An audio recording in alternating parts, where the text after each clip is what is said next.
मियां मोहम्मद बख्श साहब फरमांदे ने हिज्जत तेरा जे पानी मंगे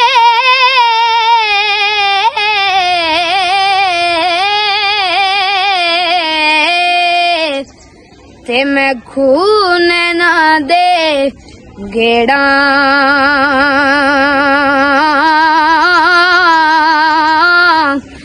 दिल करदा तेनू कोल बिठा के ते मैं दर्द पुराने छेड़ा और बहुत ही खुशी भी गम बराबर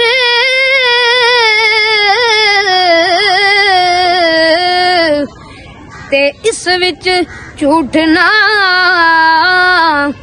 जानी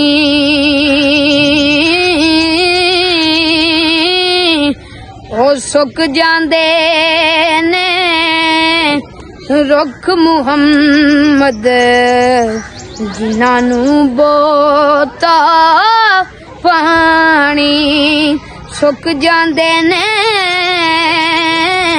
रुख मुहम्मद जिन्हां नू बोता पानी। अस्सलामु अलैकुम वरहमतुल्लाहि वबरकातुह। मेरा नाम है मोहम्मद हसनैन हैदर कैलानी। अगर आपको मेरी वीडियो अच्छी लगी हो तो मेरे चैनल को सब्सक्राइब और वीडियो को लाइक और शेयर ज़रूर करें।